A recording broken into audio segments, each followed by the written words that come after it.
যে জুলাই যোদ্ধাদের নিয়ে কথা বলে মাইক ফাটাই ফেলায়, সেই জুলাই যোদ্ধারা হাসনাত আব্দুল্লাহকে প্রশ্ন করলেন। সেই প্রশ্নের উত্তর কিন্তু হাসনাত আব্দুল্লাহ দিতে পারলেন না, চুপ করে থাকতে হলেন। কি হয়েছিল মূল কাহিনী? চট্টগ্রামে সাবেক মেয়র মঞ্জুরুল আলম এর বাসায় হাসনাত আব্দুল্লাহ গিয়েছিলেন। এ সময় চট্টগ্রামে জুলাই যোদ্ধারা মঞ্জুরুল আলমের বাসার সামনে জড়ো হয়। যখন মঞ্জুরুল আলমের বাসা থেকে হাসনাত আব্দুল্লাহ আসে, তখন জুলাই যোদ্ধারা হাসনাত আব্দুল্লাহকে ঘিরে ধরে। হাসনাত আব্দুল্লাহকে জুলাই যোদ্ধারা প্রশ্ন করে, আমলিক হলো ফ্যাসিবাদ, আর আপনি ফ্যাসিবাদের বাসায় কেন এসেছিলেন? এই প্রশ্নের উত্তর কিন্তু হাসনাত আব্দুল্লাহ দিতে পারে নাই।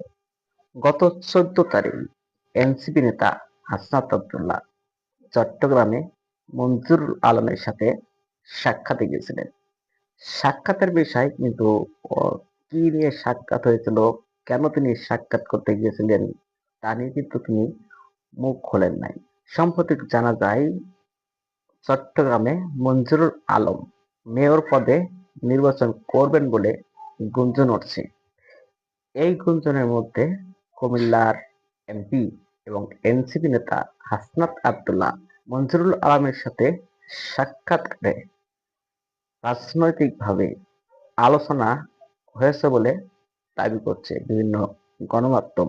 কিন্তু তারা এই রাজনৈতিক পরিকল্পনা না, তিনি ব্যক্তিগত স্বার্থে দেখা করতে গিয়েছিলেন বলে জানা যায়।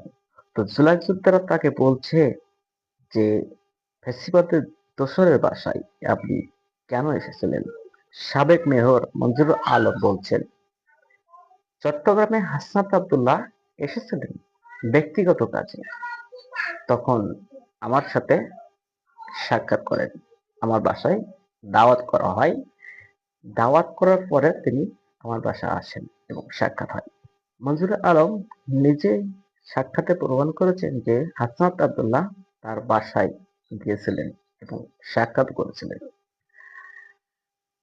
এ সময় জুলাই যোদ্ধারা তাকে বারবারই কিন্তু একই প্রশ্ন করছে, আপনি আওয়ামী লীগের ফ্যাসিবাদের দোসরদের বাসায় কেন আসলেন? তবে নুটকে হাসনাত আব্দুল্লাহ কোনো উত্তর দিতে পারেন না। আপনারা ভিডিওতে অবশ্যই দেখছেন, এটা কিন্তু ভাইরাল হয়েছে। তো আপনাদের মন্তব্য অবশ্যই কমেন্টস বক্সে লিখতে ভুলবেন না। বর্তমান রাজনৈতিক প্রেক্ষাপটে হাসনাত আব্দুল্লাহ চট্টগ্রাম মঞ্জুরুল আলমের সাথে সাক্ষাৎকার রাজনৈতিক কোন মোড়ে যাচ্ছে, অবশ্যই আপনারা কমেন্টস বক্সে লিখতে ভুলবেন না। ধন্যবাদ।